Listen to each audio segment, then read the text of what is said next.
Muchas gracias a la gente de la organización por habernos invitado. Como nos decía el señor, yo soy un profesional del INTA, en este caso de la estación Salta, que está ubicada en Cerrillos, y vengo a comentarles un análisis que hemos hecho, un poco el resumen de un análisis que hemos hecho respecto a las posibilidades que tiene concretamente Salta y Jujuy, pero también creo que son extensibles a otras provincias del NOA, respecto a transformar nuestra producción en origen. Haciendo un poquito de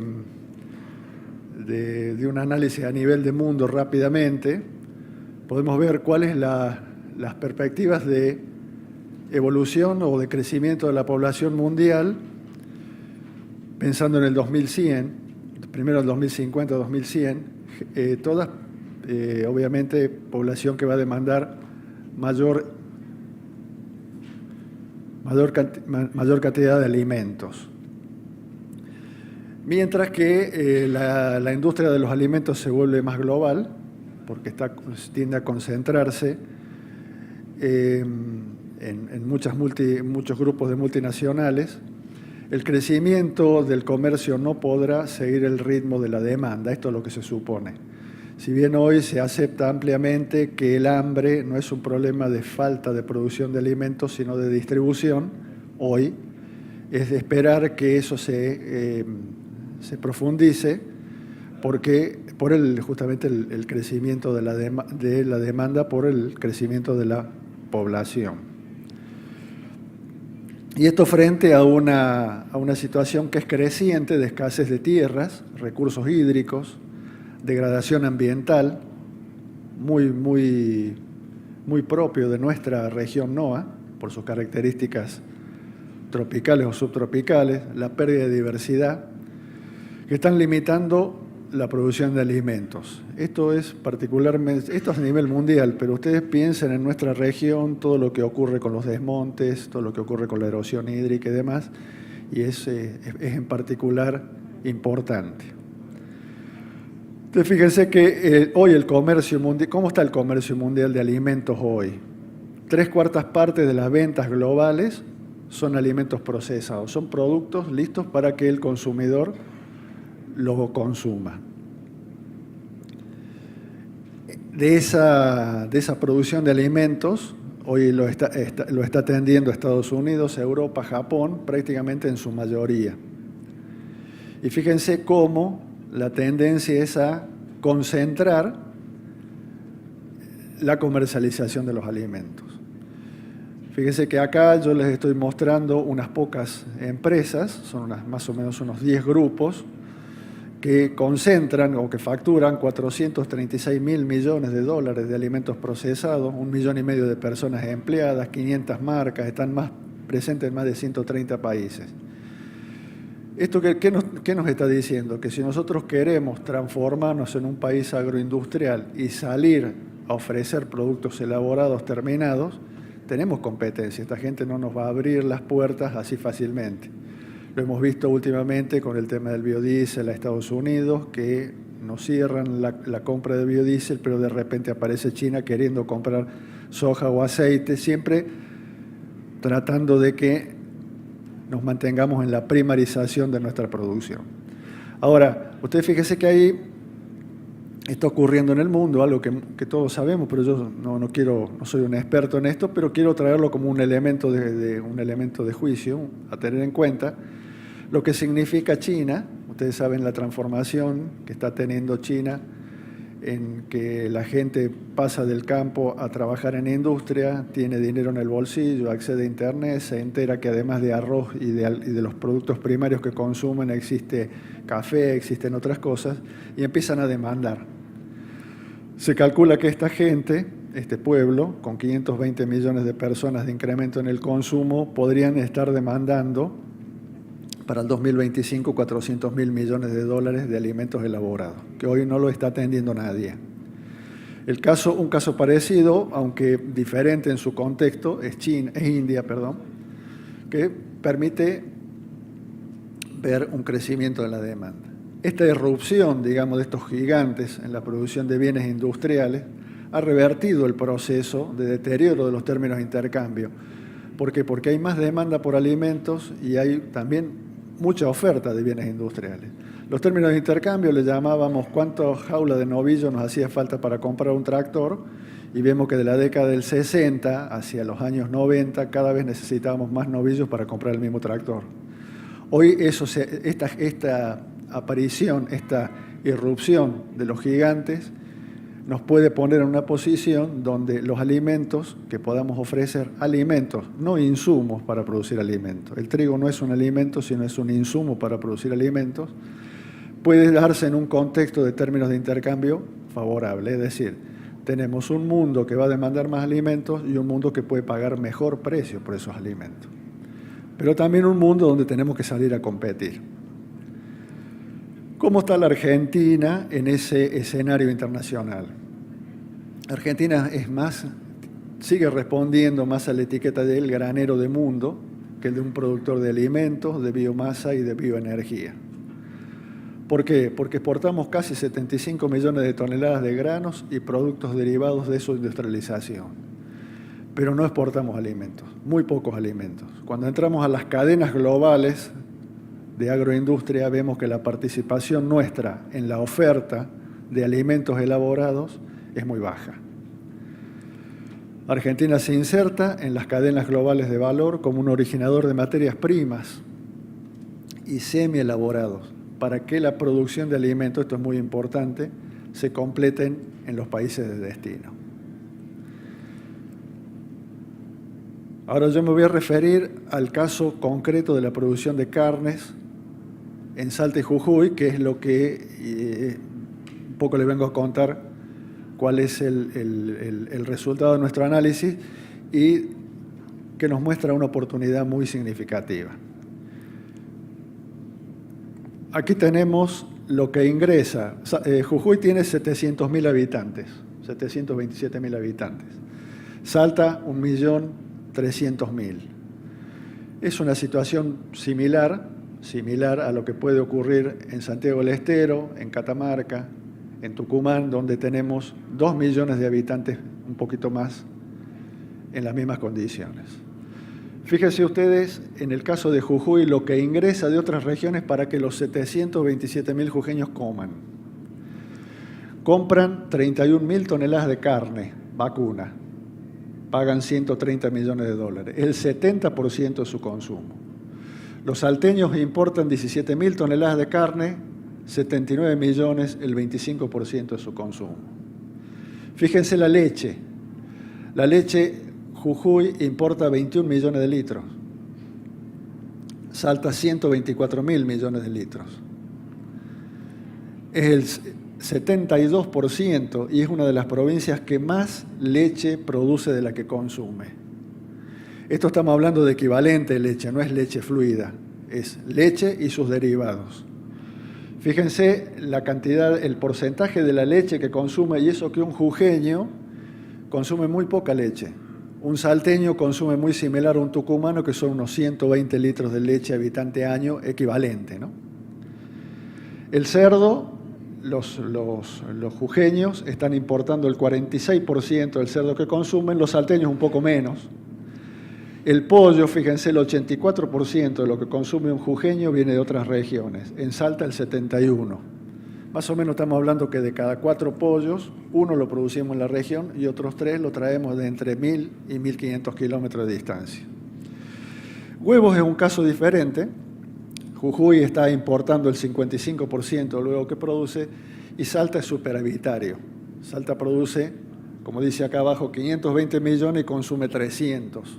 ¿Qué quiere decir? Que se puede producir huevos, también se pueden producir otras cosas, y ahí está la oportunidad.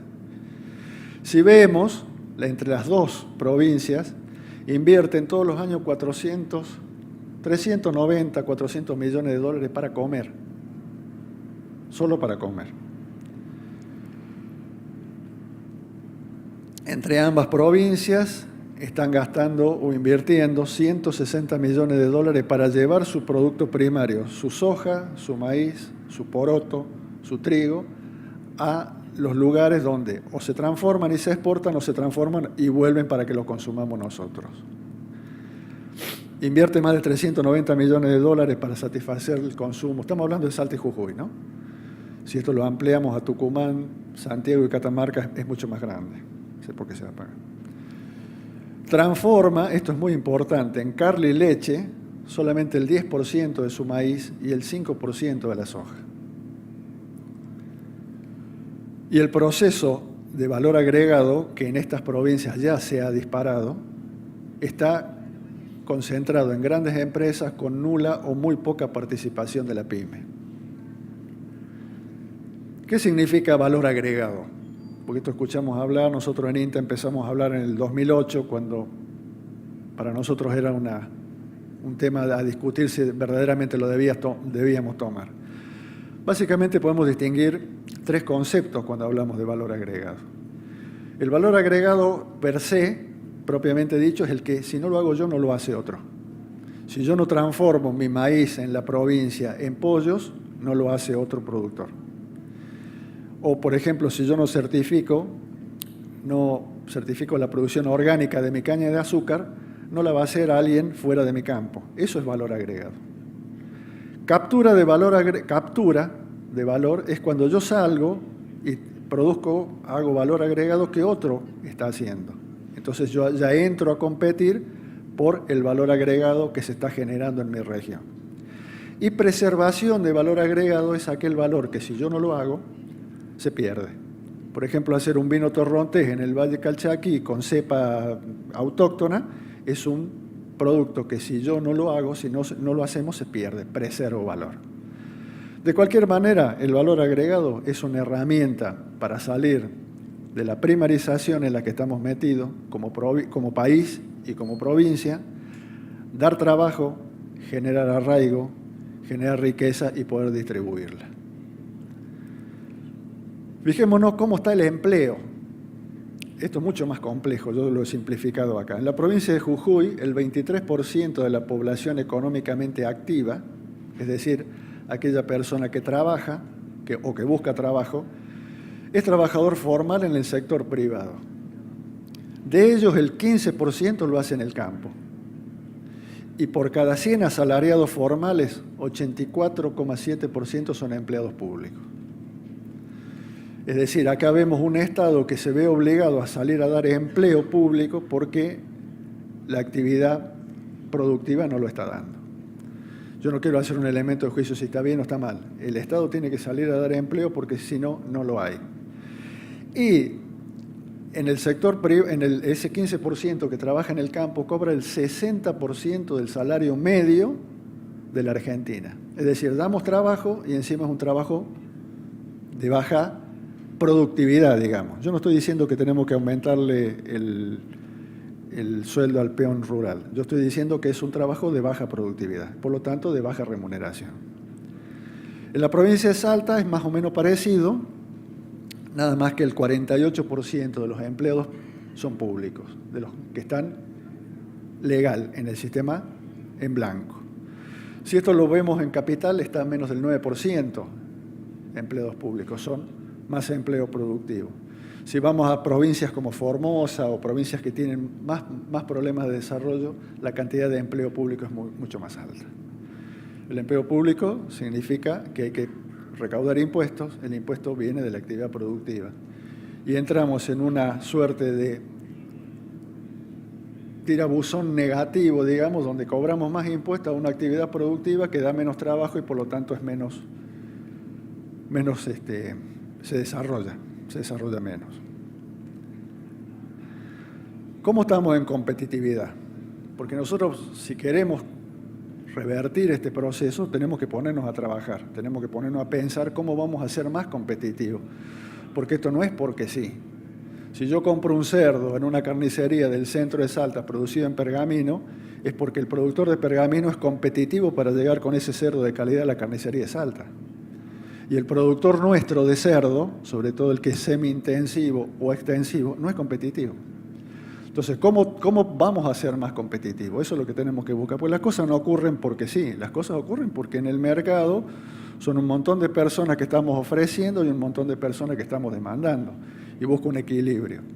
Y si somos competitivos, podemos avanzar en estos procesos, de salir de la primarización, agregar valor, con la oportunidad que tenemos de primero abastecer el mercado propio, no tener que salir a venderle cerdos a Chaco, no tener que salir a venderle pescado a Corrientes, para abastecer nuestro propio mercado.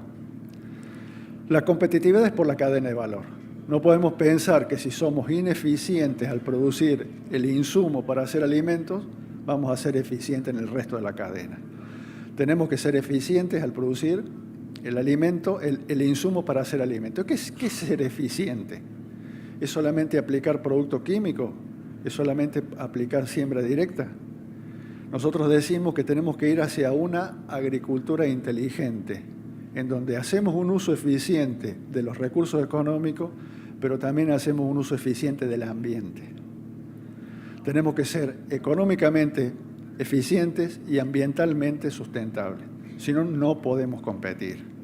¿Por qué? Porque esos señores con quien tenemos que salir a competir nos van a decir ¿cuánto carbono emiten ustedes? ¿Cuánta agua? ¿Cuál es su huella hídrica? ¿Cuál es su huella de carbono? ¿Cuánto agroquímico consume? ¿Qué trazas de agroquímicos hay en los productos? Ustedes saben que los europeos tienen un sistema de análisis rápido de los barcos que llegan al mercado, porque ellos han encontrado que la contaminación de los insumos para hacer alimentos o de los alimentos afectan más la calidad de vida que la cantidad de vida.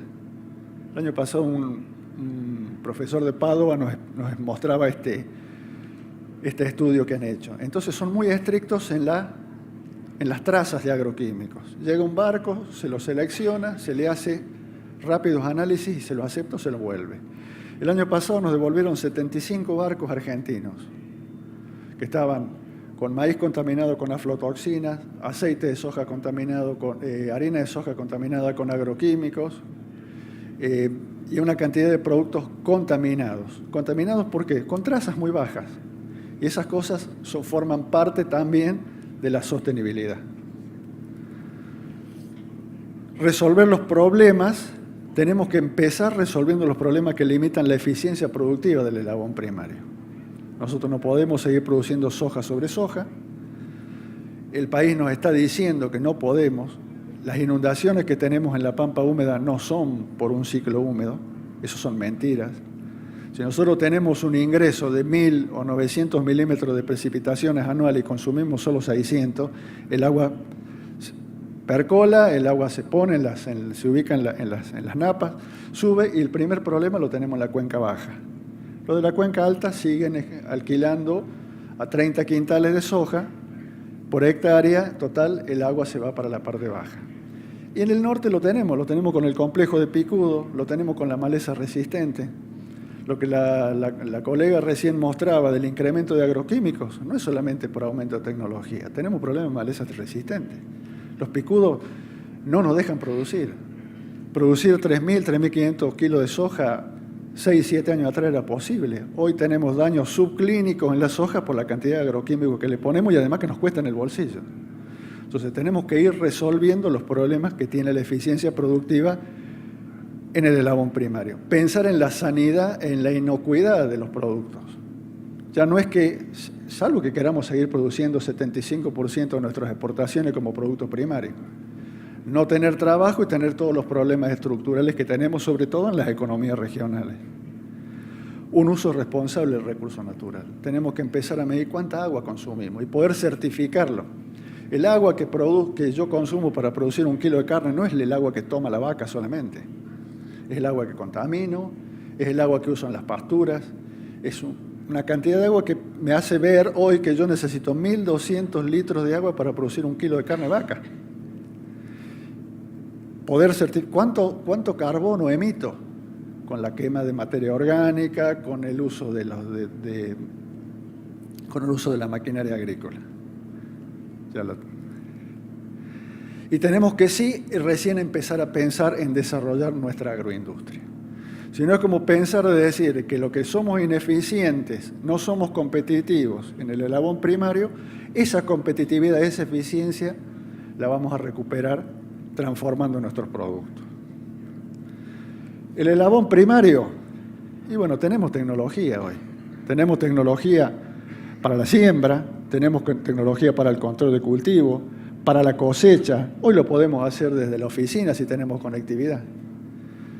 El nivel de tecnología alto y bajo no solamente lo podemos analizar por el uso de agroquímicos. ¿Quién mide pérdidas de cosecha? ¿Cómo se maneja la post cosecha? ¿Cómo hacemos la siembra? ¿Ponemos la misma cantidad de herbicida y fertilizantes según ambiente o estamos viendo que en mi finca yo tengo un ambiente donde tengo más retención de agua y otro donde tengo menos retención de agua? Y donde tengo que hacer una prescripción, llamar al agrónomo para que me diga cuántas semillas de maíz tengo que sembrar en una parte del lote y cuántas tengo que sembrar en otra parte del lote. Y hoy tengo máquinas que me lo hacen. Le pongo la instrucción al GPS y en un lugar me siembra 4 semillas, en otro lugar me siembra 6. Tenemos que pensar en la trazabilidad. Todo esto lo tenemos que poder certificar. Tenemos que buscar de ser más eficientes como base en el eslabón primario. ¿Esto se puede hacer solo? Yo creo que nos está demostrando lo que nosotros hemos visto en Salta, que el valor agregado, que la eficiencia productiva lo están haciendo grandes empresas con capacidad de invertir, de hacer proyectos, con capacidad de contratar profesionales. ¿Y qué pasa con las pymes? ¿Qué pasa con los pequeños y medianos productores? Necesitan asociarse. ¿Asociarse para qué? Para aplicar tecnología, para intensificar la producción, para poder ser competitivos. La asociación es una necesidad, con distintas figuras, distintas formas. Por ejemplo, en la cadena de carne bovina, nos podemos asociar, fíjese, el productor solo o asociado a la hora de producir grano y forraje, a la hora de procesar, a la hora de hacer la producción de carne, inclusive a la hora de integrarse con el frigorífico, que es probablemente, yo no estoy hablando que el productor tenga su frigorífico, pero tiene que integrarse con el frigorífico, a la hora de hacer los productos derivados. Asociarse no es lo mismo que juntarse o amontonarse. Asociarse es la estrategia para hacer algo muy distinto a lo que uno puede hacer solo. Nosotros desde el INTA, nuestra preocupación mayor es la pequeña y mediana empresa, porque son los productores genuinos, son los productores de siempre, son los que ocupan el campo. Y en este proceso de agregado de valor, en este proceso de competitividad que se viene, o nos organizamos para intensificar la producción o nos quedamos afuera. Y ese es el mensaje un poco que quisiera que tomen. Yo les doy un ejemplo, una cooperativa de productores. Cuando hablamos de cuencas lecheras, los pampeanos, los pampúmidos le dicen extrapampeanas, a mí no me gusta eso, pero cuando hablamos de cuencas lecheras que no están en pampa húmeda, ustedes fíjense que son 34, y las más eficientes, la única eficiente, digamos, en términos competitivos, de organización, de capacidad de producir, es la que tenemos en los valles templados, Tranca, Salta y Jujuy. Las otras son con contextos muy complejos, pequeños productores, baja productividad, distancia a los centros de consumo, etc. Yo les muestro, por ejemplo, una cooperativa, Cosalta, que está ubicada en Salta. Son 30 productores. 30 productores que tienen un nivel de tecnología que se han organizado para ser eficientes en el eslabón primario. Tienen erradicada brucelosis, tienen erradicada esta enfermedad pulmonar que cuesta mucho dinero. Se va hacia los estabulados, se va hacia los altos niveles de calidad de biológica de la producción de la leche. Producen 100.000 litros por día, pero lo transforman en queso, lo transforman en leche fluida, lo transforman en yogur. Han integrado una mesa lechera donde se juntan para discutir los problemas del sector y así han encontrado soluciones como, por ejemplo, el fraccionamiento de la leche. Ustedes saben que un sachet de leche tiene una vida limitada de 15 días en cadena de frío. ¿Por qué? Porque el sachet es permeable al oxígeno, así como la bolsa donde ponemos los granos, le pasa oxígeno de afuera, y si embolsamos el grano con humedad se nos pudre, la leche fluida pasa lo mismo. Esta gente tiene problemas para distribuir, o tenía problemas para distribuir, la leche en sachet. ¿Por qué? Porque con la logística podían llegar 4 o 5 días después que la leche había salido de la planta, a localidades de 100, 150, 200 kilómetros de la ciudad de Salta, donde el supermercadista no lo quería tomar. Mientras que Sancor, con el objetivo de hacer dumping, o la Serenísima, llegaba en un día a menos precio de lo que lo vendían en Buenos Aires, venderlo en el interior de Salta.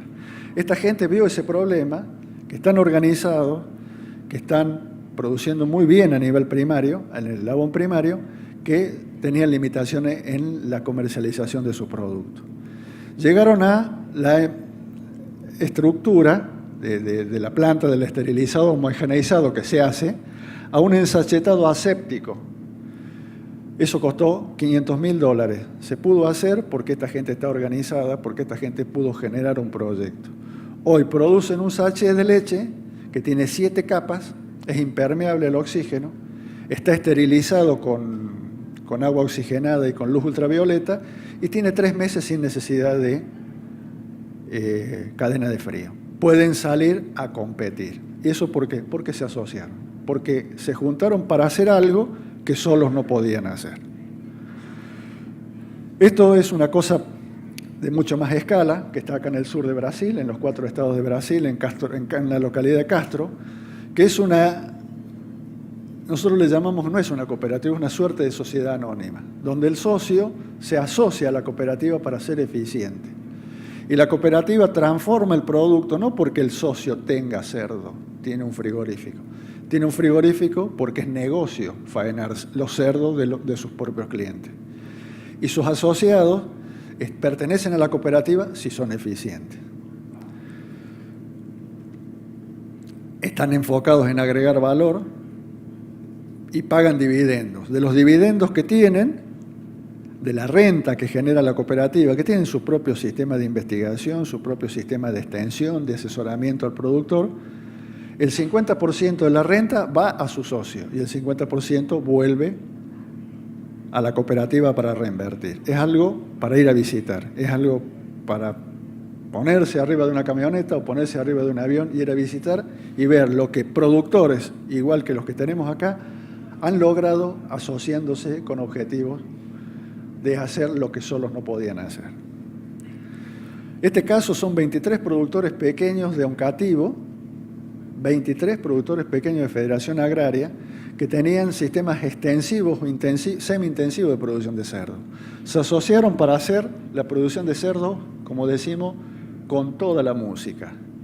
$5.000 de inversión por madre, 30 lechones, 27, 30 lechones de destete por año con calidad. Solos no lo podían hacer. Hicieron una sociedad anónima, no es una cooperativa, es una sociedad anónima, en donde los socios compraron el predio, donde los socios hicieron calificar, esa sociedad anónima califica en el Banco Nación y hoy el Banco Nación les presta dinero.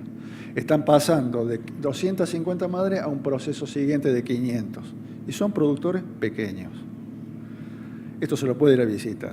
¿Ustedes les interesa? Vienen al INTA, van al INTA de Famayá, hablan con los compañeros, organizamos un viaje y pueden hablar con productores que son como ustedes, que están asociándose para hacer las cosas de una manera que solos no lo podrían hacer. Pensar en que vamos a hacer agregado de valor sin bioenergía es una necesidad que aparece como una consecuencia. Las condiciones globales nos permiten hacer un uso de todos los efluentes, porque toda producción intensiva tiene concentración de efluentes, pero también empezamos a tener los cultivos energéticos, empezamos a necesitar energía en el campo o en los pueblos que no tenemos, la podemos generar en origen, y eso tiene que ver con la limpieza de un sistema también, con eso que yo les hablaba, de cuánto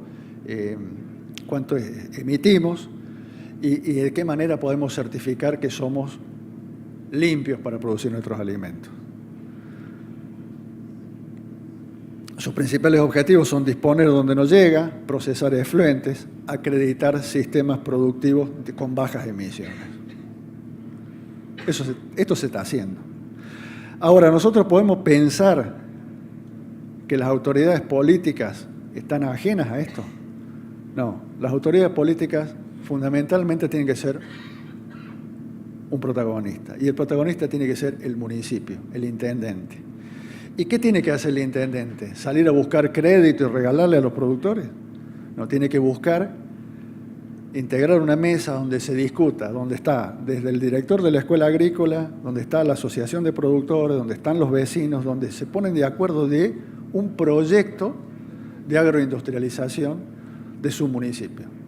Donde si hay un emprendimiento de cerdo y hay olor cuando hay viento del norte, el pueblo entiende que eso es una necesidad que tiene porque está dando trabajo, porque estamos generando puestos de trabajo, estamos generando arraigos para que los chicos no se vayan, para que podamos invertir en una mejor escuela, para que la demanda del chico que sale de la escuela de agrotécnica, en lugar de irse a la ciudad a trabajar en un comercio, sea para trabajar en actividades productivas. Por lo tanto tengo que mejorar la calidad de la enseñanza.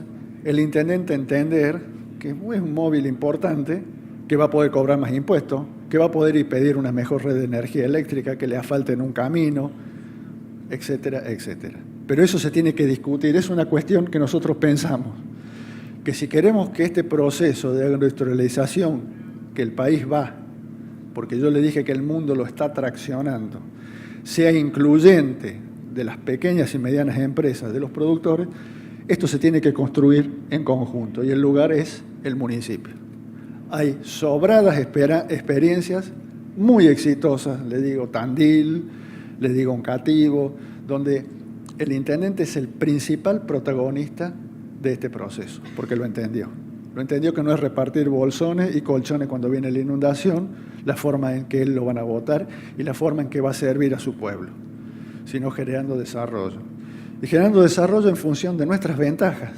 ¿Cuál es la ventaja que tenemos nosotros? Lo estamos diciendo, somos productores muy buenos de productos primarios. Esa ventaja la tenemos que transformar en una oportunidad, que es de transformarlos en alimentos. Este es un tema pendiente que mis compañeros de INTA hace unos días organizaron una jornada muy interesante, que es el tema de la piscicultura. Fíjense que Salta, hacemos un balance entre lo que llueve y aportan los ríos, recibe, Salta solo, ¿no? 20.000 hectómetros cúbicos por año y utiliza, entre comillas, con sistemas de riego como los que tenemos, 4.000. Tenemos un potencial para producir pescado, que es muy caro cuando lo vamos a comprar porque viene de otras regiones y sin embargo lo consumimos, un potencial muy grande.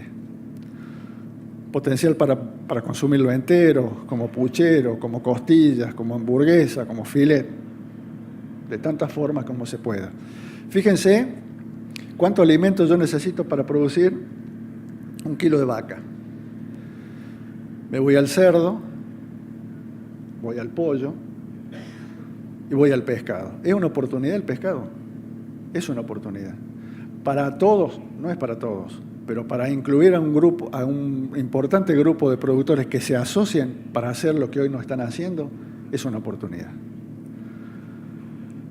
Esta es la visión que nosotros compartimos de país. Esto es un pueblo del interior, llamémosle Trancas, ¿le gusta Trancas? Donde no solamente producimos leche y la mandamos a enfriar a otra economía, o se la mandamos a los salteños para que fabriquen yogur y los salteños nos devuelvan. Tenemos que tener toda la transformación de productos y salir al mundo. Pero primero salir al NOA, que es una característica propia de nuestra economía regional, pero salir al mundo. Y para eso tenemos que prepararnos para competir.